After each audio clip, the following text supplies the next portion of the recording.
இயேசு கிறிஸ்துவின் இனிய நாமத்திலே வாழ்த்துக்கள். எபிரேயர் 11வது அதிகாரம். Hebrews chapter 11. எபிரேயர் 11வது அதிகாரம். அதன் இன்ட்ரடக்ஷன், அதன் அறிமுகத்தை தான் கடந்த வாரத்திலே நாம் பார்த்தோம்.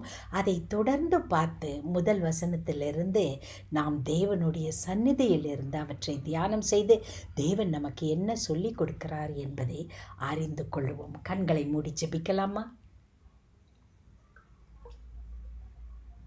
எங்களை அதிகமாய் நேசிக்கிற எங்கள் அன்பின் பரமத்தகப்பனே, அப்பா, நாங்கள் தலை வணங்கி தேவனே, ஜீவிக்கிற விசுவாசம், லிவிங் ஃபெய்த், அதை குறித்து நாங்கள் விளங்கி கொண்டு அந்த ஜீவிக்கிற விசுவாசத்தை எங்கள் வாழ்க்கையின் அனுபவமாக நாங்கள் மாற்ற எங்களுக்கு உதவி செய்யுங்கப்பா. உம்முடைய பரிசுத்த சமூகத்தில் எங்களை தாழ்த்தி ஒப்பு கொடுக்கிறோம். எங்களோடு பேசுங்க. இயேசு கிறிஸ்துவின் வல்லமை உள்ள நாமத்தில் கேட்டுக்கொள்கிறோம் பிதாவே, ஆமென். அன்பானவர்களே, ஒருவேளை கடந்த வாரத்தில் சொல்லப்பட்ட இந்த இன்ட்ரடக்ஷன், அறிமுகத்தை நீங்கள் கேளாதவர்களாக இருந்தால், கேட்கவில்லை என்றால் அதற்கான சுருக்கத்தை மட்டும் இப்பொழுது சொல்லுகிறேன். நீங்கள் நேரம் இருக்கும்போது அதை மீண்டும் யூடியூபில் இருக்கிறது, அதை மீண்டும் கேட்டுக்கொள்ளுங்கள். வேதாகமத்தில் 3 விதமான விசுவாசத்தை குறித்து பார்க்கிறோம். ஒன்று சேவிங் ஃபெய்த், ரட்சிக்கும் விசுவாசம். எபேசியர் 2வது அதிகாரம் 8வது வசனம். ரட்சிக்கப்படுவதற்கு நமக்கு விசுவாசம் தேவைப்படுகிறது. அது ரட்சிக்கும் விசுவாசம். அடுத்ததாக மற்றொரு விசுவாசத்தை குறித்து பார்க்கிறோம். அது தேவன் கொடுக்கும் கிஃப்ட் ஆஃப் ஃபெய்த். நமக்கு ஒரு இலவசமாக தேவன் பல வரங்களை கொடுக்கிறார், பல வெகுமதிகளை கொடுக்கிறார் அல்லவா? அநேக வெகுமதிகளில் அந்த 9ல் ஒரு கிஃப்டாக நம்ம பார்க்கறது விசுவாசம். அது வெகுமதியான விசுவாசம், தேவன் கொடுக்கிற அந்த விசுவாசம்.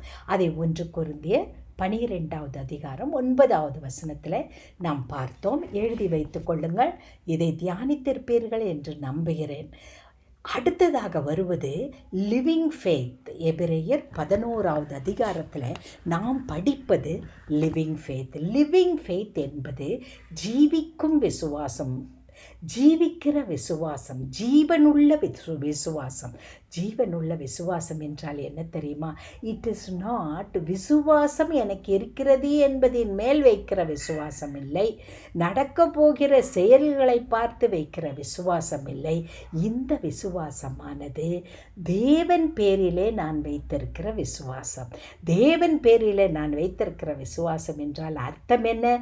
தேவன் யார் என்பதை அறிந்து கொண்டு அவர் பேரிலே நான் விசுவாசம் வைக்கிறேன் அல்லவா? அந்த விசுவாசம், அந்த விசுவாசம் இருக்கும் என்றால் தேவன் என் வாழ்க்கையில் எதையெல்லாம் செய்கிறாரோ அதையெல்லாம் என் நன்மைக்காக மாற்றிவிடுகிறார். என் வாழ்க்கையில் என்ன காரியங்கள் எல்லாம் நடக்கிறதோ, ஒருவேளை அறியாமையினால் நான் எதையாவது செய்திருந்தால் கூட தேவன் அதை என்னுடைய நன்மைக்காக மாற்றுகிறார் என்று தேவன் பேரிலே நான் ஒரு நம்பிக்கை வச்சிருக்கிறேன். பாருங்கள், என் தேவன் நல்லவர். என்னுடைய தேவன் என் மேலே அக்கறை உள்ளவராக இருக்கிறார். என்னுடைய தேவன் என் கண்ணீரை கணக்கில் வைத்திருக்கிறார். என்னுடைய தேவன் என்னை உள்ளங்கையில் புரித்து வைத்திருக்கிறார். என் தேவன் என்னை தொட்டு எனக்கு தீமை செய்தால் என் தேவனுடைய கண்ணின் மணியை தொடுவது போல ஆகும் என்று சொல்லியிருக்கிறாரே. இவ்வளவு இப்பேற்பட்ட தேவன் என்னுடைய தகப்பன், என்னுடைய தேவன் நல்லவர், என்னுடைய தேவன் அன்புள்ளவர். என்னுடைய காரியத்தை வைத்து தேவனை நான் என்ன செய்ய மாட்டேன்? நிச்சயிக்க மாட்டேன். ஆனால் என் தேவனை வைத்து எனக்கு நடக்கிற காரியங்களை நான் நிச்சயிப்பேன். இதை அறிந்து கொள்கிறோம் இல்லையா? இந்த விசுவாசத்துக்கு தான் பேருமா லிவிங் ஃபெய்த். லிவிங் ஃபெய்த் என்பது உயிருள்ள விசுவாசம். இந்த உயிருள்ள விசுவாசம் என்ன செய்யும்? சில வேளையில் அறிவோடு நின்றுடும். இந்த அறிவோடு இந்த உயிருள்ள விசுவாசம் என்ன செய்யக்கூடாது? அந்த விசுவாசம் நின்றுடக்கூடாது. அறிவோடு நிற்காமல் இந்த விசுவாசம், இந்த லிவிங் ஃபெய்த்தை நான் விளங்கிக்கிட்டேன், அது என்னுடைய அனுபவமாக மாற வேண்டும். அதை குறித்து தான் இன்றைக்கி பார்க்க போகிறோம். இப்போ பாருங்கள், இந்த விசுவாசம் லிவிங் ஃபெய்த்துன்னு நம்ம பார்க்குறோம் இல்லையா?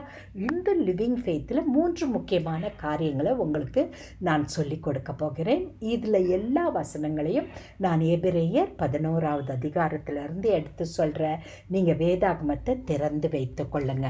வேதாகமத்தை திறந்து வைத்து கொண்டு நீங்கள் பார்க்கும்போது எபிரேயர் முதலாவது நாம் பார்க்கிறது 3 காரியங்களில் முதலாவது நாம் பார்க்கிறது faith involves seeing what is unseen.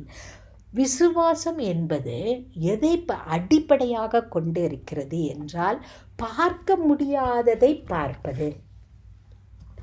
ரொம்ப ஒரு பாரடாக்சிக்கல் ஸ்டேட்மெண்ட்டாக இருக்குது இல்லையா? பார்க்க முடியாததுன்னு சொல்கிறீங்க, அதை எப்படி பார்க்க முடியும்? பார்க்க முடியாததை பார்ப்பது என்று நான் சொல்லும்போது ஆவிக்குரிய கண்களிலே பார்ப்பது.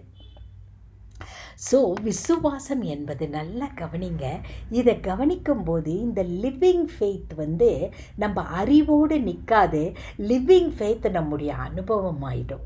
இது இந்த ஃபெய்த் என்ன செய்யுதுன்னா, இந்த ஃபெய்த்துக்கு, இந்த விசுவாசத்திற்கு நம்ம எப்படி இதன் அடிப்படையாக இருப்பது என்னன்னா, இந்த விசுவாசம் என்பது எதை நான் பார்க்க முடியலையோ அதை நான் பார்ப்பது. எப்படி பார்ப்பேன்?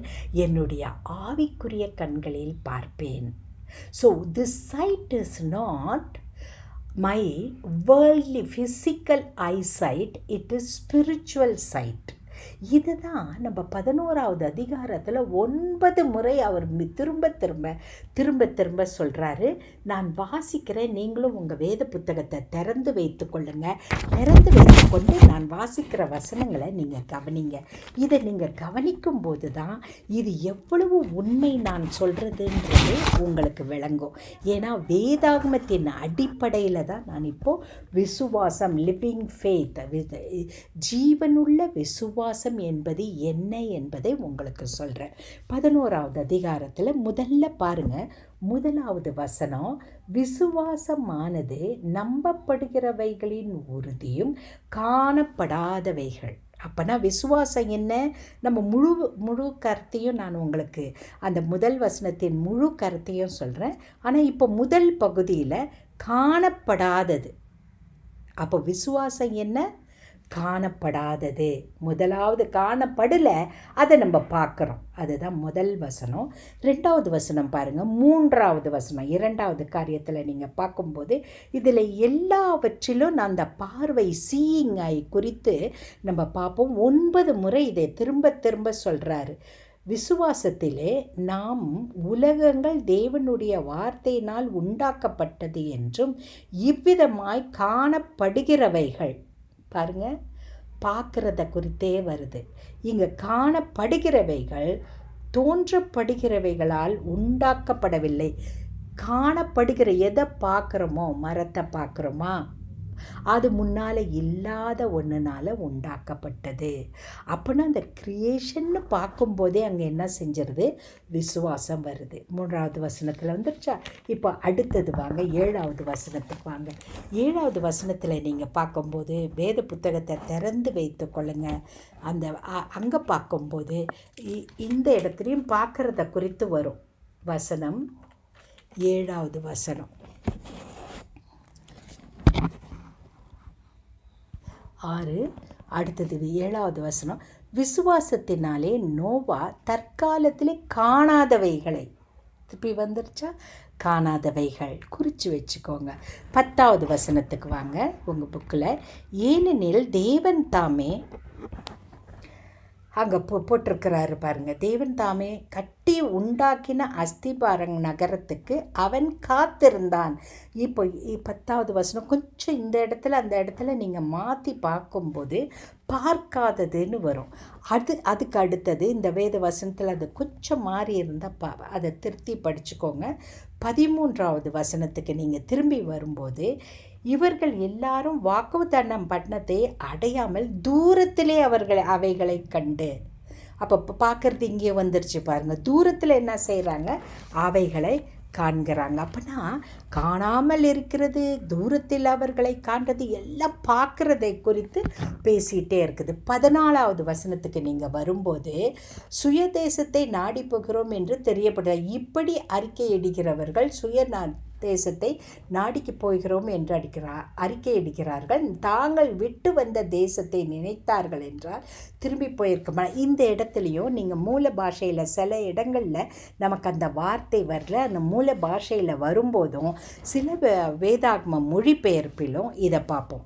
14வது வசனம் திருப்பி அடுத்தது 23க்கு நீங்கள் வரும்போது, அவனுடைய தாய் அவனை அழகுள்ள பிள்ளை என்று கண்டு பார்க்கறத பற்றி தான் வருது. இந்த பார்வை எவ்வளோ முக்கியன்றதை நான் சொல்கிறதுக்காக தான் இத்தனை வசனங்களை உங்களுக்கு சொல்கிறேன். 26வது வசனம் பாருங்கள். இனி வரும் பலன் மேல் நோக்கமாயிராமல், நோக்கம்ன்ற வார்த்தை பார்க்கறது நோக்கம்ன்ற வார்த்தை. 27க்கு நீங்கள் போகும்போது, அவன் அதரிசனமானதை தரிசிக்கிறது போல தரிசிப்பது என்று வருகிறது. அப்போனா நீங்கள் தனியாக இருக்கும்போது இதை எடுத்து மெடிடேட் பண்ணி பாருங்கள்.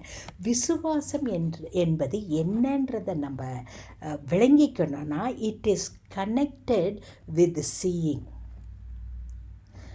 பார்வையில் அது என்ன செய்து மிகவும் ஒன்றி இணைந்திருக்கிறது, மிக இன்றியமையாததாக இருக்கிறது. அதனால தான் இந்த விசுவாசத்தை குறித்து அவர் சொல்லும்போது 9 முறை பார்வை பார்வை பார்வை, காண்பது, பார்ப்பது, காணக்கூடாதது, இப்படின்ட்டு நம்ம அந்த பார்வையை குறித்து இந்த இடத்துல சொல்கிறாரு. அப்படின்னா விசுவாசம் என்பது என்ன? உன்னுடைய ஆவிக்குரிய கண்களால் பார்ப்பது தான் விசுவாசம். என்ன நடக்கணும்னு நீ நினைக்கிறியோ, ஆண்டவர்கிட்ட எதுக்காக காத்து கொண்டு இருக்கிறாயோ, நீ என்ன செய்ய பழகணும்? ஆவிக்குரிய கண்களில் அதை பார்க்க பழகணும். அன்பானவர்களே, இது கற்பனை அல்ல. ஏதோ ஒரு கற்பனையான காரியத்தை நான் இமேஜின் பண்ணிக்கிறேன்னு சொல்கிறீங்களே, அது கிடையாது. இது எதன் அடிப்படையில் இருக்குது? இந்த விசுவாசமானது தேவன் பேரில் இருக்கிறது. என்னுடைய தேவனால் எல்லாவற்றையும் செய்ய அவரால் முடியும். அவரால் செய்யக்கூடாதது ஒன்றுமே கிடையாது என்பதை நான் என் மனதில் விசுவாசிக்கிறபடினால நான் என்ன செய்கிறேன் தெரியுமா? 2 கொரிந்தியர் 4வது அதிகாரம் 18வது வசனம். அது என்ன சொல்லுது தெரியுமா? எதெல்லாம் நம்ம பார்க்குறோமோ அதெல்லாம் temporary, it is not permanent. எதையெல்லாம் நாம் பார்க்கிறோமோ அவையெல்லாம் நிலையானது அல்ல. நமக்கு தெரியும். ஏன் மற்றதை யோசிக்கணுங்க? நம்மையே நம்ம பார்க்குறோம், நாமே என்ன இல்லை, நிலையானது இல்லை. இன்றைக்கி இருக்கிறது நாளைக்கு இல்லை, இல்லைங்களா? எதுவுமே நாம் பார்க்கிற ஃபிசிக்கல் ஐயில் நம்ம எதையெல்லாம் பார்க்கிறோமோ அதெல்லாம் நிலையானது அல்ல. அதை தான் பவுல் அழகாக சொல்கிறார். Unseen is eternal. எதை நான் பார்க்க முடியலோ, ஆண்டவர் சொல்லியிருக்கிறாரு, நான் ஒரு இடத்தை உங்களுக்காக ஆயத்தம் பண்ண போகிறேன். நான் போய் அந்த இடத்தை ஆயத்தம் பண்ண பிற்பாடு நான் உங்களையும் அழைத்து கொள்ள வருவேன். அந்த இடத்தை நம்மளால் பார்க்க முடியல, இல்லையா? ஆவிக்குரிய கண்ணால் பார்க்க முடியும், ஆனால் இப்போ இருக்கிற கண்ணால் பார்க்க முடியல. அதனால் அவைகள் எல்லாம் நிலையானது. அதனால் இதை நம்ம நிலையாக இதை விளங்கி கொள்ளும்போது, இதை பாருங்களேன், வயசு ஆக ஆக அது ஃபிசிக்கலாக நம்ம நார்மல் ஏஜில் நம்ம வயசானாலும் சரி, இல்லை நமக்கு ஆவிக்குரிய ஜீவியத்தில் நமக்கு ஆண்டவரோடு இருக்கிற அனுபவத்தில் நமக்கு மெச்சூரிட்டி வரும்போதும் சரி, நம்ம கண்ணில் பார்க்குறத நம்புறதை குறைச்சிடுவோம். பார்க்கக்கூடாத நித்தியமானதில் இருக்கிற நம்பிக்கை நமக்கு என்ன செய்யும்? வளர்ந்து கொண்டே போகும். அதனால் முதலாவது நீங்கள் விளங்கி கொள்ள வேண்டியது என்னன்னா, faith. What is faith? Faith is my spiritual side. சொல்லிக்கோங்க பார்க்கலாம். விசுவாசம் என்பது என்னுடைய ஆவிக்குரிய பார்வை. என்னுடைய ஆவிக்குரிய பார்வை தான் விசுவாசம்.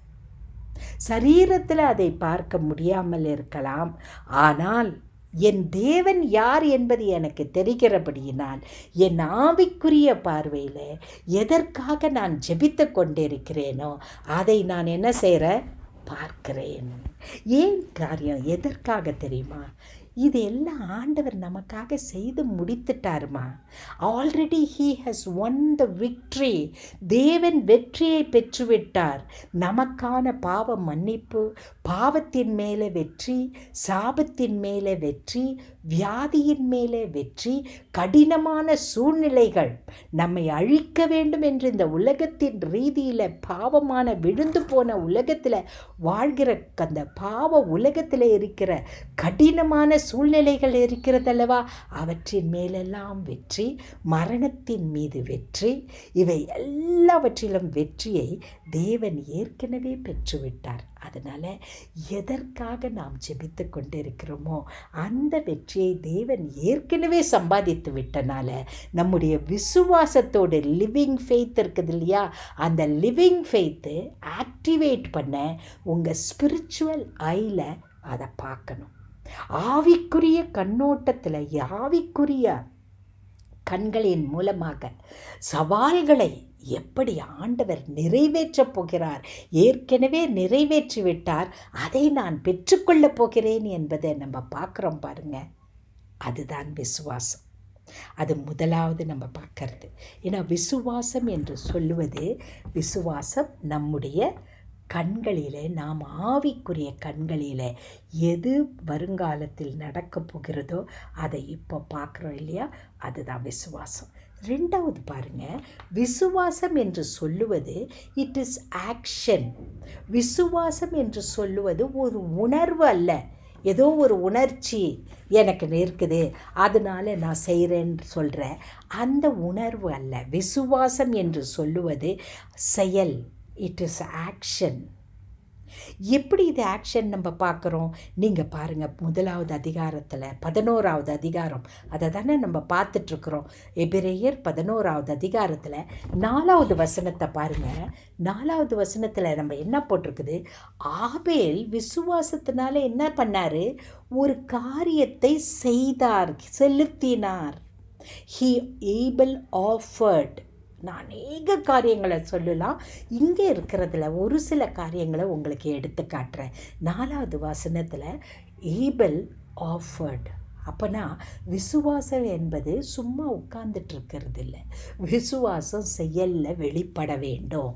என்ன செயல்? நோவாவில் பாருங்கள், நோவா என்ன செய்கிறாரு? நோவா பில்ட், உண்டு பண்ணினார். அந்த ஆண்டவர் அவருக்கு கட்டளை கொடுக்குறாரு இல்லையா, அதை என்ன செய்கிறாரு? கட்ட ஆரம்பிக்கிறார், உண்டு பண்ண ஆரம்பிக்கிறார். நல்லா நீங்கள் கவனிங்க, நோவாவுடைய காலத்தில் இந்த உலகத்தில் மழையே வரல. அவர்களுடைய நிலம் எப்படி செழிப்பாக ஈரமுடையதாக இருந்தது என்றால், நிலத்தின் அடியில் இருக்கிற ஊற்றுக்கள் மூலமாக தான் நிலத்திற்கு நீர்ப்பாசனம் நடந்து கொண்டிருந்தது. இதை நீங்கள் வாசித்து பார்த்தீங்கன்னா உங்களுக்கு தெரியும். நோவா காலம் வரைக்கும், நோவா காலத்தில் என்ன இல்லை? மழையே இல்லை. கிட்டத்தட்ட அவர் எத்தனை ஆண்டுகள் அவர் அந்த பேழையை கட்டி இருப்பார் என்று சொல்லும்போது 100 ஆண்டுகள் அந்த பேழையை கட்டியிருக்கலாம் என்று கருதப்படுகிறது. அப்போ பாருங்க, அவருக்கு எப்பேற்பட்ட விசுவாசம் இருந்திருக்க வேண்டும்.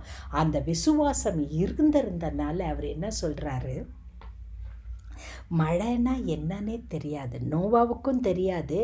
நோவா சொல்கிறது மற்றவங்களுக்கு எப்படி இருந்திருக்கும்? ஒரு கேலி கூத்தாக தான் இருந்திருக்கும் மக்களுக்கு. மழைன்னா என்னப்பா? மழைன்னா இந்த மாதிரி ஒன்று வானத்திலேருந்து தண்ணி கீழே கொட்டினதை நாங்கள் பார்த்ததே கிடையாது. நீர் என்ன ஒரு புதுவிதமான காரியத்தை சொல்கிறீர? தண்ணி பூமியிலேருந்து தானே வெளியில் ஸ்ப்ரிங்ஸ் ஊற்றுக்களாக வந்தது. மேலே இருந்து வானத்தில் இருந்து தண்ணி கொட்டினதே கிடையாதே என்று எவ்வளவோ காரியங்களை சொல்லியிருக்கலாம். ஆனால் நோவா என்ன செய்கிறாரு? வசனம் 7 உண்டு பண்ணினார். நோவா பில்ட்டுன்னு பார்க்குறோம். அடுத்தது நம்ம சொல்லவே வேண்டாம், நாங்கள் அடுத்தது சொல்லும்போது வசனம் 8 ஆபிரகாம் என்ன செஞ்சாராம்? நீ இந்த இடத்தை விட்டு நீ போன்னு தேவன் காட்டின இடத்தின் பேர் சொல்லலைங்க. எந்த இடத்தை காட்டினாரோ அந்த இடத்துக்கு போகிறாரு. எங்கேருந்து போகிறாரு? ஊருன்ற இடத்துல இருந்து நேரடியாக அவர் கானான் தேசம். ஏன் அதற்கு கானான்னு பேர் இருந்ததுன்னா, கானானியர்கள் தான் பூர்வ காலத்தில் அங்கே குடியிருந்தார்கள். அதனால அந்த தேசத்துக்கு அனுப்பும்போது இவர் என்ன செய்கிறாரு? யூஃப்ரட்டிஸ் நதி போகுது இல்லையா, அந்த பூகோளம் நம்ம படிக்கும்போது உங்களுக்கு தெரியும். அந்த நதியை ஒட்டியே அவர் அப்படியே மேலே மேல் வடக்கு பகுதியை நோக்கி அவர் நடக்க ஆரம்பிக்கிறார். ஹாரான் என்ற ஊரில் போய் அவர் தங்குறாரு. கிட்டத்தட்ட 25 வருடங்கள் அங்கே தங்கிடுறாரு. அவருக்கு எங்கே போகணுன்னு தெரியல. அப்போ தான் அவர் தகப்பனார் மரிக்கிறாரு. அவர் தகப்பனார் மரித்ததும் ஆண்டவர் அவருக்கு தரிசனமாகி நீ கானான் தேசத்துக்கு வான்னு அவரை அழைக்கிறாரு. அந்த அழைப்பை பெற்ற அந்த கானான் என்ற தேசத்தின் பெயரும் தெரியாது, எங்கே இருக்குதுன்னு தெரியாது. நல்லா யோசித்து பாருங்கள். நமக்கு அது விளங்க கொஞ்சம் கஷ்டமாக இருக்கும். ஏன் தெரியுமா? நமக்கு கூகுள் மேப் இருக்குது. இப்போ இல்லைன்னா ஊபரை கூப்பிட்டுறோம் இல்லையா? ஏதோ ஒன்று எங்கே போகணுன்னாலும் கூப்பிட்டுறோம். ஒன்று நமக்கு கூகுள் மேப்பை படிக்க தெரியணும், நம்ம ஓட்டணும்னா. இல்லைன்னா நம்மளை ஓட்டிகிட்டு போகிறவங்களுக்கு ஊபர் இருக்குதா, அவங்க நம்மளை எந்த அட்ரஸ்ன்னு கொடுத்தோன்னா லொக்கேஷன் கொடுங்க, அதுதானே சொல்கிறாங்க. லொக்கேஷன் எதுன்னே தெரியாமல் நீ புறப்படுன்னு சொன்னதோ போனாருன்னா அந்த விசுவாசம் என்ன படிக்கிறோம்? 8வது வசனத்தில் ஏப்ரஹாம் புறப்பட்டார், போனார், செயல்பட ஆரம்பித்தார். அதனால் விசுவாசம்னா என்ன தெரியுமா? ஆண்டவருக்கு எதை கேட்டிருக்கிறோமோ, விசுவாச கண்ணில் எதை பார்க்குறோமோ, அதற்காக நாம் என்ன செயல் செய்ய வேண்டுமோ அந்த செயலில் நம்ம ஈடுபடணுமா. விசுவாசம் என்பது ஸ்பிரிச்சுவல் ஐ, உன்னுடைய ஆவிக்குரிய கண்களினால் தரிசிப்பது. அடுத்தது விசுவாசம் என்பது உன்னுடைய செயல்பாட்டிலே இருக்குது. Start acting. இப்போ நம்ம என்ன செய்கிறோம்? சில வேளையில் நல்லா ஜெபிக்கும்போது விசுவாச வார்த்தைகளை சொல்கிறோம். அடுத்து வெளியே வந்ததும் நாம் பேசுகிற வார்த்தை, நம்ம நடந்து கொள்கிற விதம் எல்லாம் மாறி போகுது. அதுதான் இருக்கக்கூடாது. எதை நாம் தரிசித்தோமோ ஆவிக்குரிய கண்களில், அதற்கான என்ன செயல்களை நாம் செய்ய முடியுமோ அதை செய்ய ஆரம்பிக்கணும். ஒருவேளை நான் தப்பாக செஞ்சிட்டா என்ன ஆகும்? நீங்கள் யோசிக்கலாம். ஆபிரகாம் தப்பாக தானே செஞ்சிடுறாரு. வடக்கு நோக்கி போகிறாரு. அவர் கூப்பிட்ட தேசம் நேரடியாக அவர் எப்படி நடந்திருக்கணும்? ஈஸ்ட் நோக்கி நடந்திருக்கணும். ஏன்னா தேவன் தேசத்தை காண்பித்த தேசம், சொல்லப்பட்ட தேசம் இல்லை, ஊர் பேர் இல்லை. அதனால் அவர் தவறாக வடக்கு நோக்கி நடந்தார். எப்படி நோக்கி நடப்பதற்கு பதில் உங்களுக்கு அந்த டைரெக்ஷன்ஸ் மேப்பில் பார்த்தீங்கன்னா நான் சொல்கிறது விளங்கும். ஆனால் முன்னும் விளங்கிக்கோங்க. ஈஸ்ட் நோக்கி நடக்கிறதுக்கு பதில் நார்த்து நோக்கி அவர் நடந்தார். அப்போனா அவர் நடந்த திசையில் தவறு இருந்தது. ஆண்டவர் அவரை என்ன செஞ்சார்? திரும்பி பேசி அவரை சரியான இடத்துக்கு கொண்டு வந்தார் இல்லை. அதனால் செயல்படும் போது தப்பாக செயல்பட்டுட்டா ஆண்டவர் என்னை தண்டிப்பாரான்ட்டு நினைக்காதீங்க. ஆண்டவரோட கேட்டு கேட்டு கேட்டு கேட்டு இப்பொழுது நமக்கு வேதாகமம் இருக்கிறது. இப்பொழுது நமக்கு பரிசுத்த ஆவியானவர் நமக்குள்ளே வாழ்ந்துட்டுருக்கிறாரு. அதனால் தவறாக போவதற்கு, பயங்கரமான தவறுகள் செய்வதற்கு வாய்ப்பு இல்லை.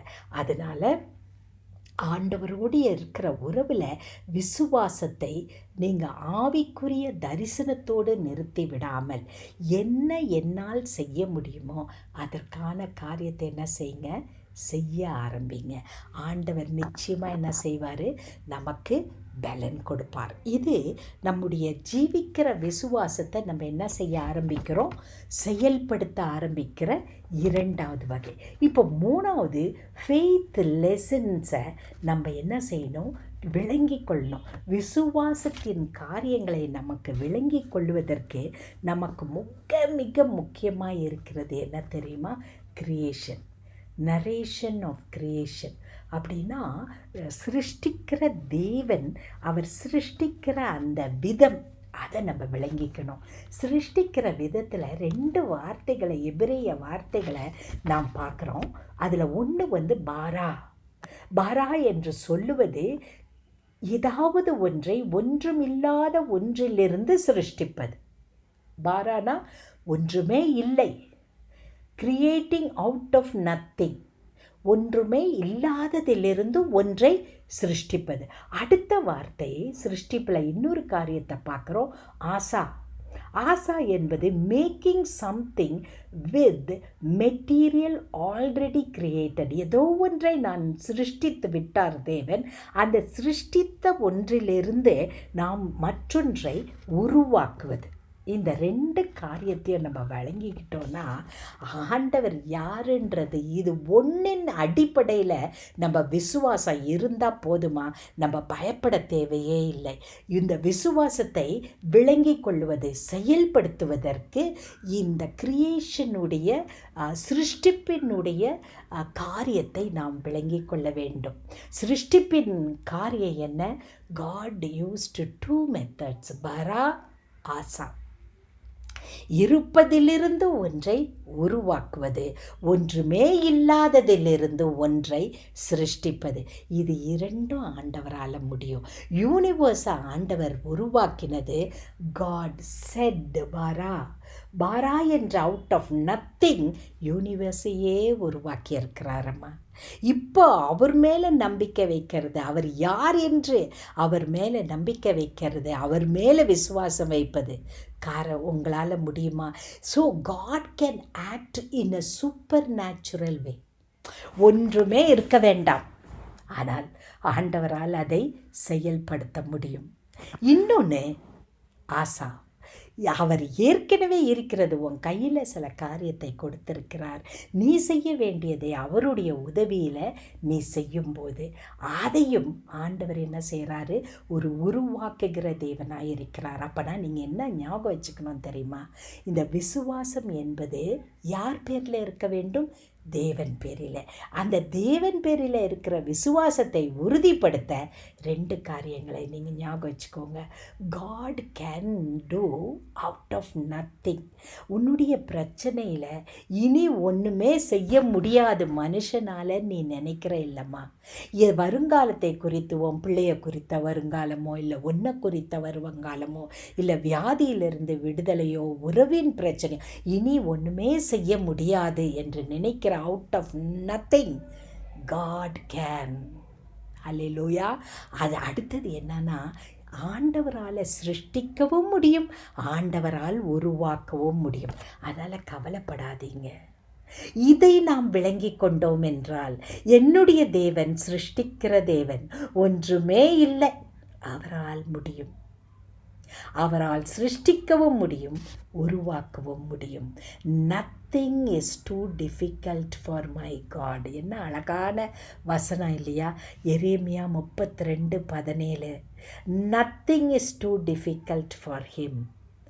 ஒன்றுமே தேவனால் முடியாதது அல்ல. அன்பானவர்களே, இந்த விசுவாசம் என்பதின் இன்ட்ரடக்ஷன் 2வது பகுதி, அந்த முதல் சிறு வசனங்களின் அடிப்படையில் அந்த விசுவாசத்தை குறித்து உங்களோடு பேசிக்கொண்டிருக்கிறேன்.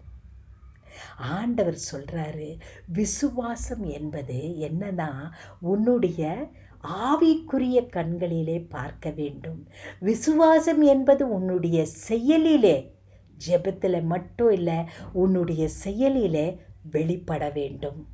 அடுத்தது, விசுவாசம் என்பதின் அதன் அர்த்தத்தை நீ தேவன் யார் என்பதை அறிந்து கொள்ளுவதில் உறுதிப்படுத்தி கொள்ள வேண்டும். இந்த 3 இருந்தால் நிச்சயமாக நம்ம வாழ்க்கையில் என்ன செய்வோம் தெரியுமா?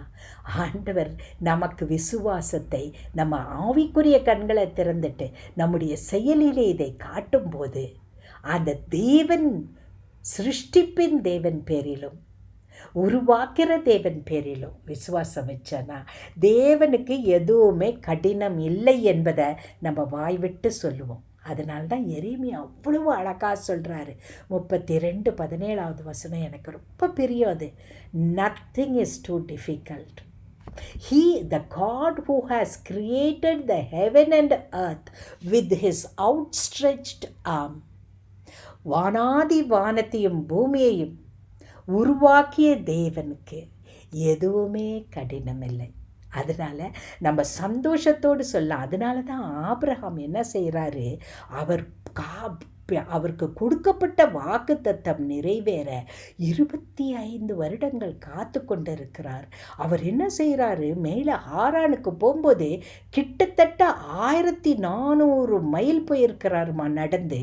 அங்கே ஹாரான்லேருந்து திரும்பி அவர் எங்கே வரணும், அங்கே கானானுக்கு வருவதற்கு மீண்டும் எத்தனையோ மைல்கள் அவர் நடந்து, கிட்டத்தட்ட 600 மைல் அவர் நடந்து வர வேண்டியது இருந்தது. இத்தனை பிரயாணத்தையும் அவர் செய்கிறாரு. காரணம் என்ன தெரியுமா, அவருக்கு தேவன் பேரில் இருந்த விசுவாசம். இந்த ஆபிரகாமின் விசுவாசம் வரும்போது இன்னும் ஆழமான கருத்துக்களை சொல்கிறேன். அதனால் இன்னைக்கு நாம் பார்த்தது விசுவாசம் என்பது என்ன. விசுவாசம் என்பது 3 காரியத்தை பார்த்தோம். அதில் 3 காரியம் என்னுடைய விசுவாசம் என்பது it is my spiritual side. விசுவாசம் என்பது ஆவிக்குரிய கண்ணோட்டம். எதை காண முடியாமல் இருக்கிறதோ, என் வாழ்க்கையில் ஜெபித்து கொண்டிருக்கிறேனே அநேக வருடங்களாக, எதை காண முடியவில்லையோ அதை ஆவிக்குரிய கண்களிலே பார்க்கிறேன். ஆவிக்குரிய கண்களிலே பார்க்கிறதுனால அதற்கேற்ற காரியங்களை வாயிலே பேசி செயல்படுத்த ஆரம்பிக்கிறேன். ஒருவேளை நான் தேவனிடத்திலிருந்து விலகி தவறி போனாலும் தேவன் என்னை திரும்ப ஆபிரகாமை கொண்டு வந்தது போல சரியான திசையிலே கொண்டு வந்து விடுவார். 3வது, என்னுடைய விசுவாசமானது எதில் உறுதிப்படுகிறது என்றால், வானாதி வானத்தையும் பூமியையும் உருவாக்கின தேவனால் செய்யக்கூடாதது ஒன்றுமே இல்லை. அவரால் சிருஷ்டிக்கவும் முடியும், அவரால் உருவாக்கவும் முடியும் என்பதை விசுவாசிக்கிறேன். கண்களை மூடி ஜெபிக்கலாம்.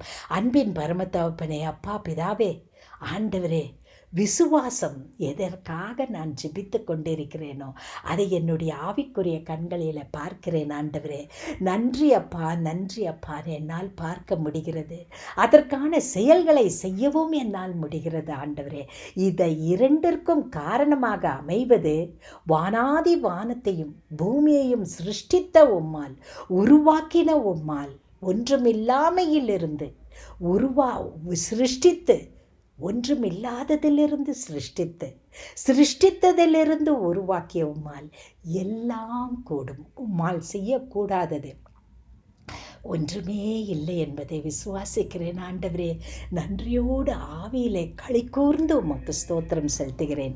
இதே விசுவாசத்தை கேட்டுக்கொண்டிருக்கிற ஒவ்வொரு பேரிலும் பரிசுத்த ஆவியானவரே நீர் பொழிந்தருளுவீராக. இயேசு கிறிஸ்துவின் வல்லமை உள்ள நாமத்தில் எல்லா ஜெயத்தையும், எதற்காக விசுவாசத்தோடு காத்து கொண்டிருக்கிறோமோ அந்த வெற்றியை எங்கள் கரங்களிலே நான் எடுத்துக்கொள்கிறேன். இதை கேட்டுக்கொண்டிருக்கிற ஒவ்வொருவரும் எடுத்துக்கொள்வார்களாக. இயேசு கிறிஸ்துவின் வல்லமை உள்ள நாமத்தில் கேட்டுக்கொள்கிறோம் பிதாவே, ஆமென்.